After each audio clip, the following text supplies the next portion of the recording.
네, 전종욱입니다. 김양현 선생님 이어서 계속 얘기 들으면 되겠습니다. 그 강의 중에 박사님께서 이 밀도는 운명이다. 별의 밀도와 온도 이 사이에서 별이 어떻게 자라고 마지막 운명을 같이 하는가, 이거를 모르면은 어디 가서 박자석 회원이라고 말도 하지 마라, 이런 얘기를 중간에 많이 하셔가지고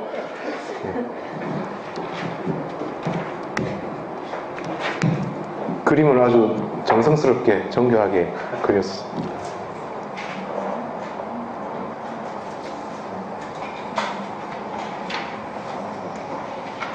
어떻게 했냐.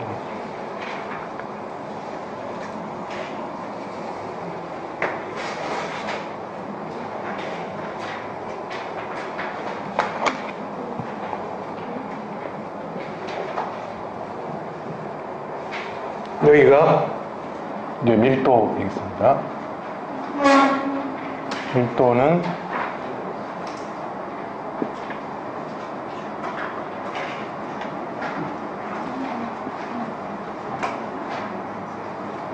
로그 값으로 10부터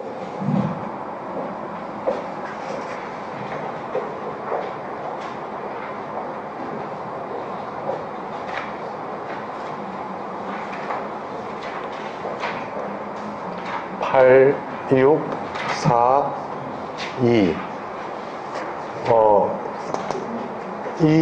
여기 10에 해당되는 걸 우리가 이제 감각적으로 알기 쉽게 얘기하자면 손톱 위에 10만 톤 정도 올려놓은, 만 톤 올려놓은 거라고 이렇게 말씀하셨습니다. 여기는 온도, 여기 역시 로그 T가 되겠고요.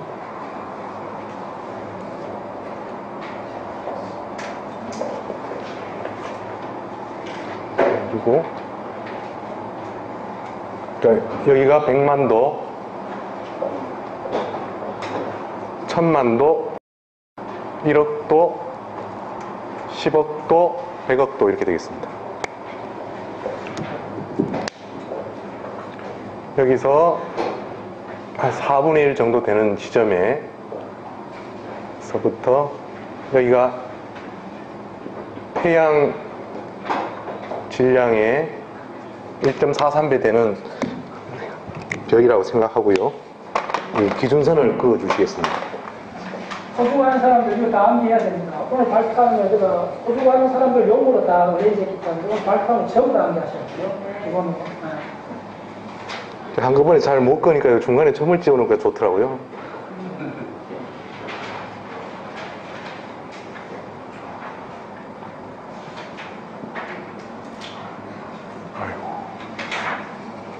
역시 쉽게 잘 되진 않습니다. 이거를 찬드라세카르 한계선이라고 이름을 붙였습니다.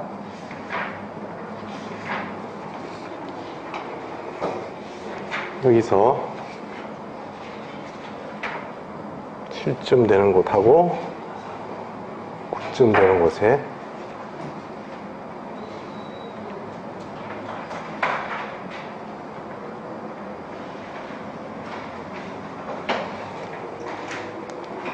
그 다음에 여기서 3분의 1 정도 되는 지점에서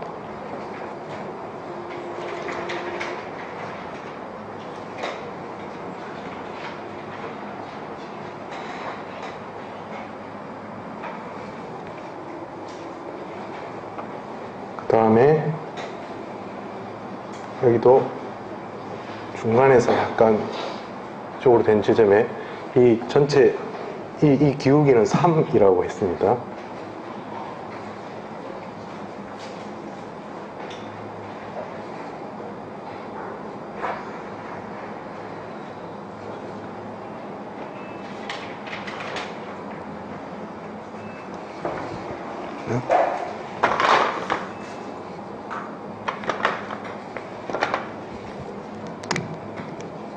그 다음에 9줌을 중심으로 해서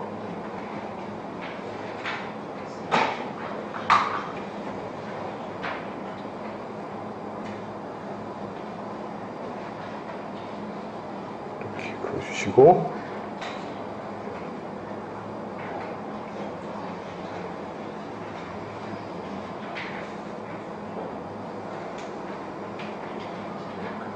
네.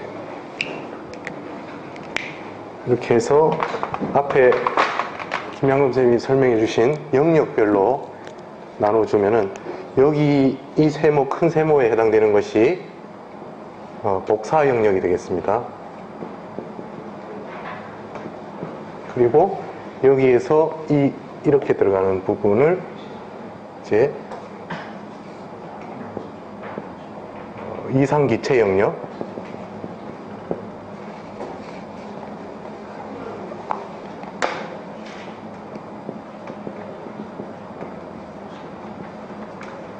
그 다음에 요 세모에 해당되는 부분이 말씀하셨듯이 전자축태 영역,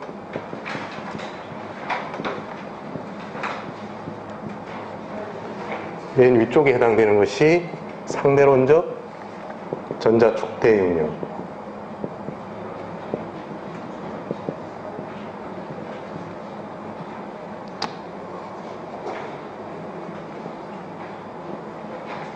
여기에 P 값을 아까 말씀하셨지만 한 번 더 써보면은 전자축태 영역,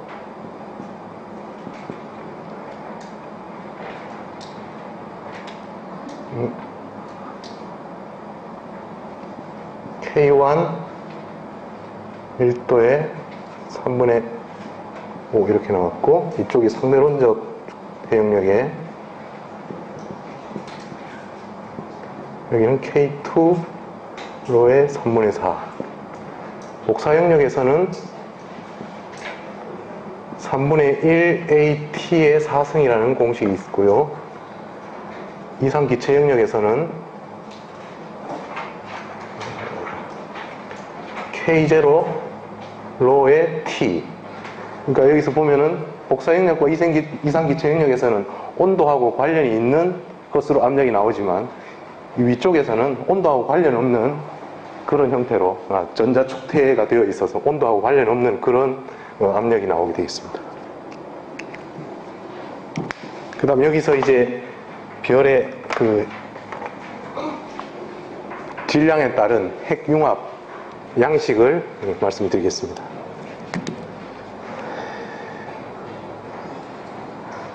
자, 여기서부터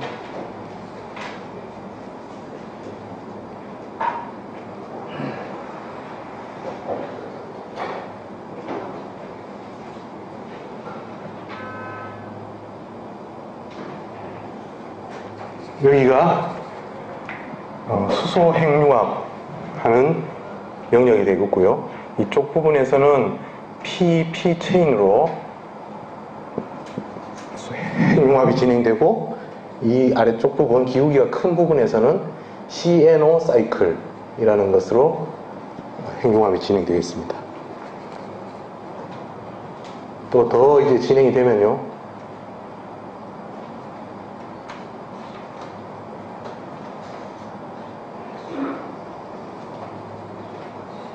기울기가 더 높아지면서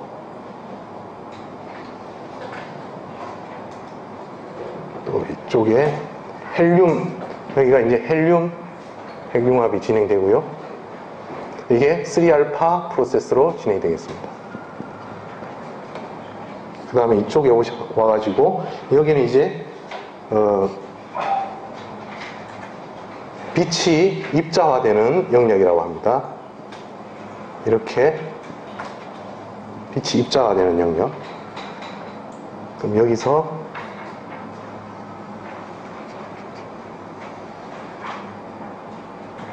그럼 거의 수직으로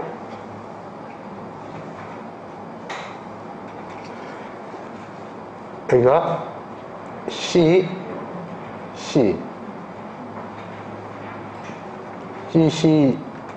탄소가 핵융합되는 지역이고, 여기는 O가 핵융합, 이 다음에는 SI가 핵융합되는 지역입니다. 그래서 이제 우리 태양계 내 유일한 항성인 선이 어떻게 이제 운명이 진행될 건가를 여기서 보면요, 노란색으로 쫓아가서 지금 현재 여기가 이제 우리 태양이 되겠고요. 더 가서 헬륨 핵융합까지 거치면서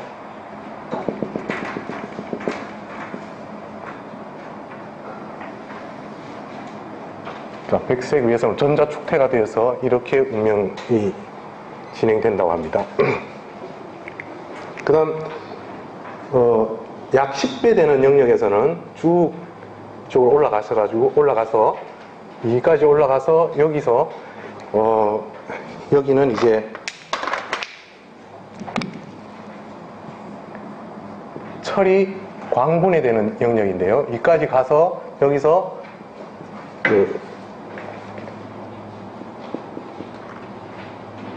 태양의 10배 되는 정도의 항성은 여기서 이제 초신성 폭발을 하게 되고요.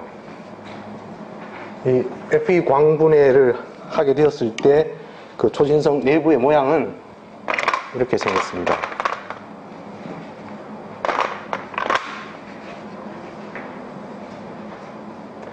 여기가 Fe, Si, O, C, HE, 그 다음에 H 이렇게 되었고, 여기서 광분해가 진행되면서 이 영역에서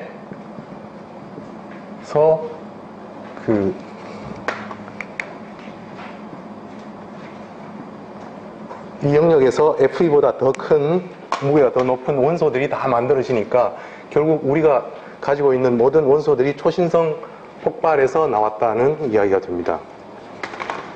그 다음 이 각각의 그 핵융합 메커니즘을 살펴보겠습니다. PP 체인은요,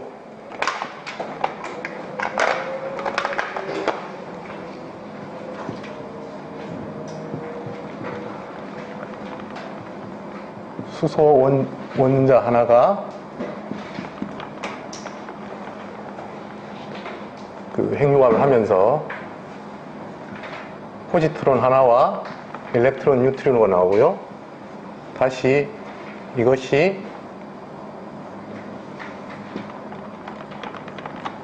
헬륨이 되면서 감마가 나오고 HE가 되면서 두 개의 수소로 되는 것이 PP 체인이고요. CNO 사이클을 보면은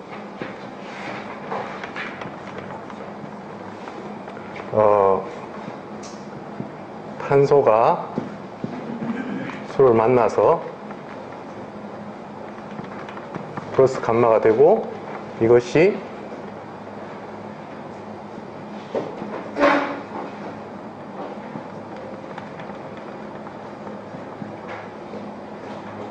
포지트론과 일렉트론 뉴트리노, 다시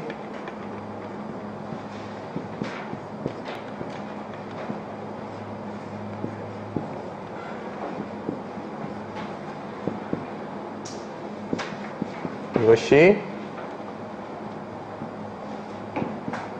감마가 되고, 15호는 다시 15 일렉트론 이렇게 올라가고, 최종적으로 H가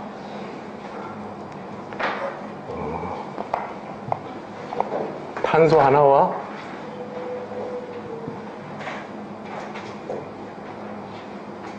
그 헬륨 하나를 만들어냅니다. 이렇게 해서 이 5가지 단계가 이렇게 돌아가면서 만들어내는 것이 헬륨을 만들어내는, 알파 입자를 만들어내는 것이 CNO 사이클이고요. 철의 그 다음에 중요한 것이 이제 3알파 프로세스. 박사님께서 리처드 파인만이 우주에 기적이 있다면 바로 이것이 그 기적일 것이라고 말씀하셨던, 헬륨 2개가 융합을 해서 베릴륨을 만들어내는데, 이 베릴륨은 2 곱하기 10의 16승 세컨드 만에 다시 원상 복귀가 된다고 합니다. 그런데 그보다 더 빨리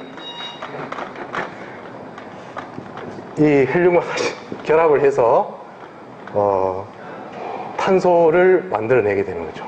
이 탄소가 만들어지는 것이야말로 우리 유기물이 지금 생기게 된 근원이고, 그 기적이 바로 여기 있다고 이야기한 부분입니다. 제 시간이 다 된 거죠. 그 다음에 뭐 FE 광분해가 있는데, 간단하게 제 역할을 여기까지 마치겠습니다.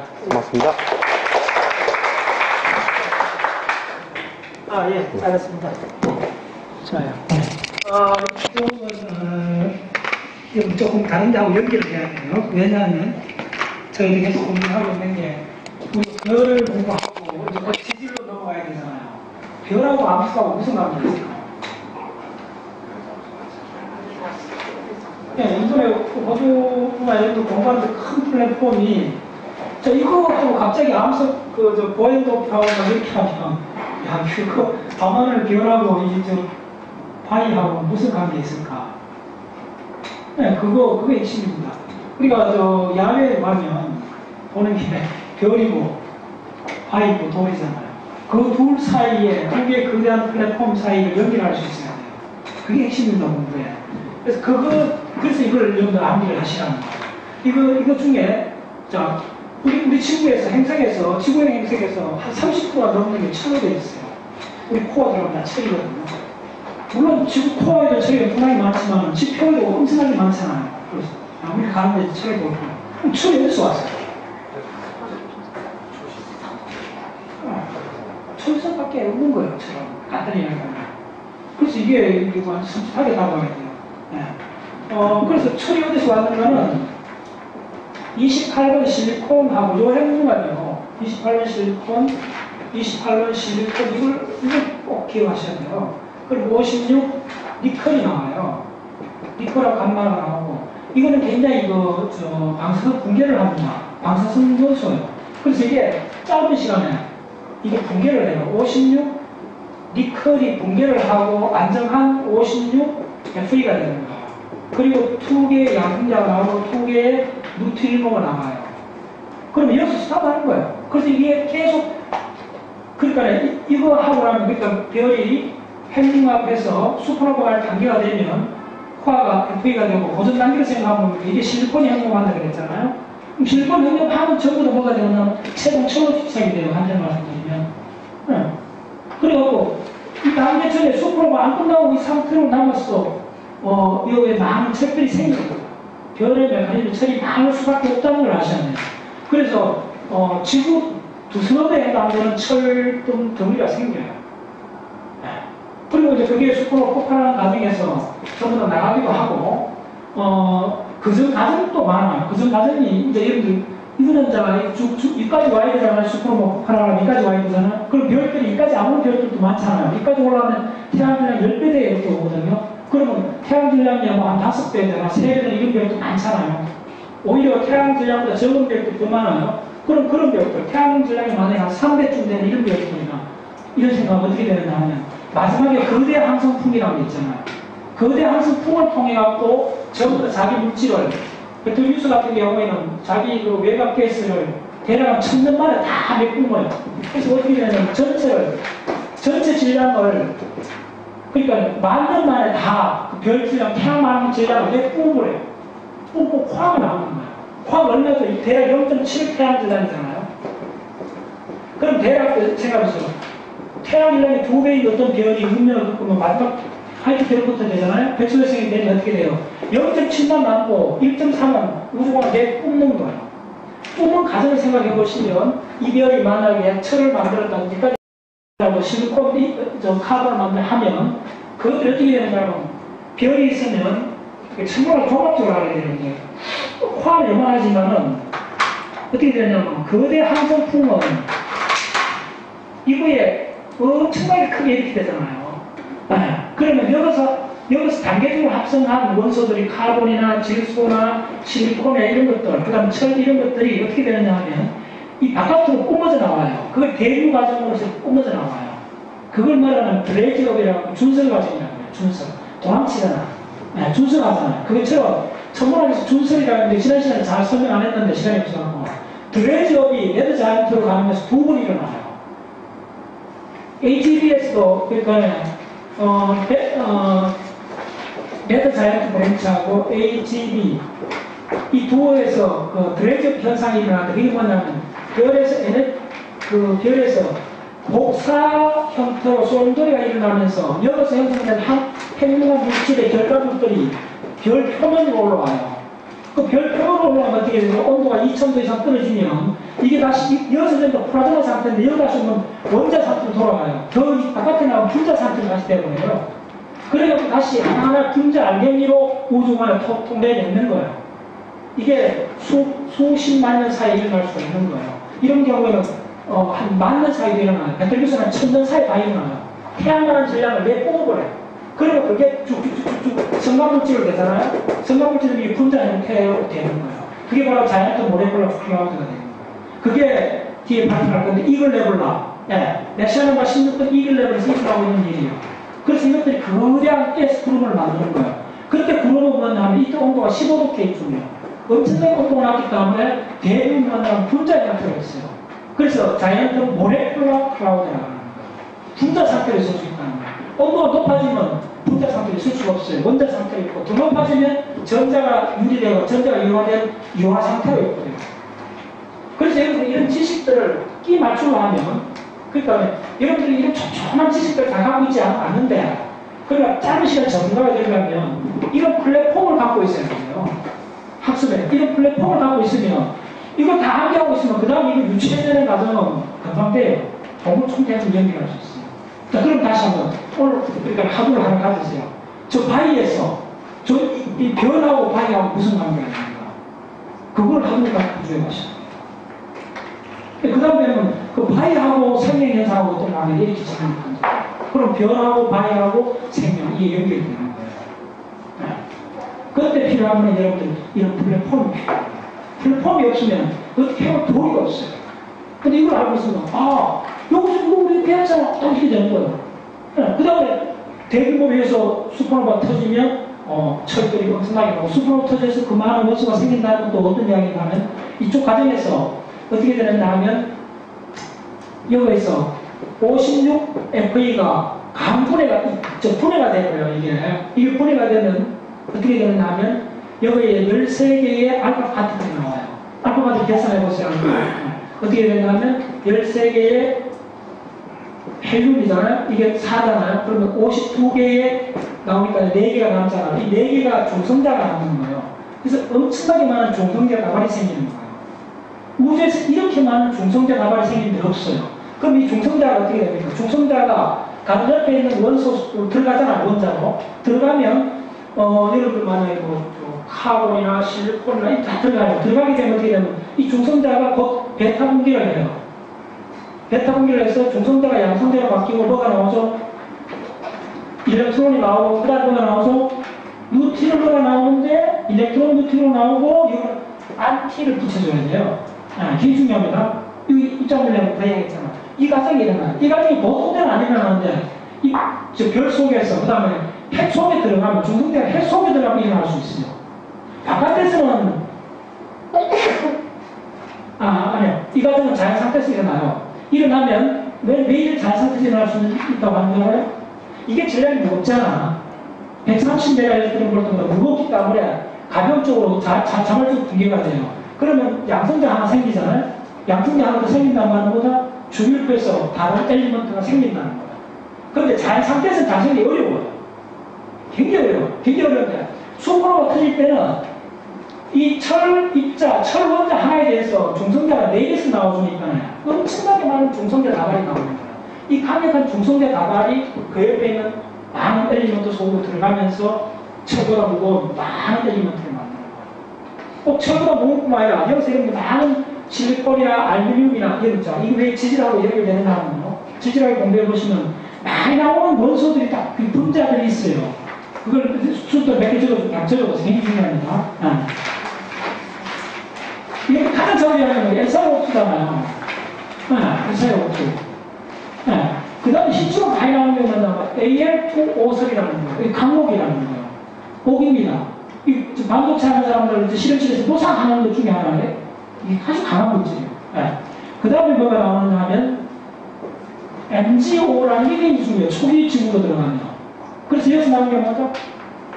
코바타이트가 되는 거예요. 이게 초기 지구에 굉장히 많아지는 거예요. 네.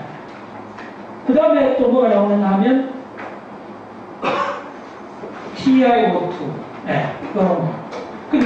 요런, 특히 요거하고 요거 세 개가 꼭 기억해놨어요. 초기 지구는 굉장히 중요해져요. 네. 그럼 여러분들 이 마그네슘, 알루미늄, 실리콘, 타이타늄 이런 것들이 어디서 왔는 걸 알아야 되는 거예요. 그건 처음 배웠었는데. 그래서 이 행동과 과정을 다 일일이 공부를 하셔야 합니다. 네.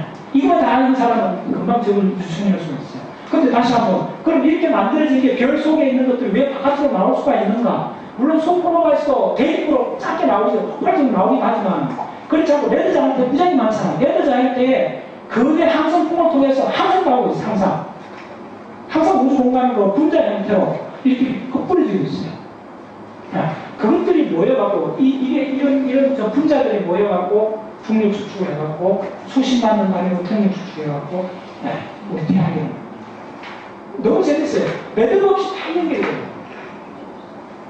바위에서부터, 별에서부터, 지각에서부터, 암석에서부터, 생명까지가 매듭이 없어서 이 머릿속에.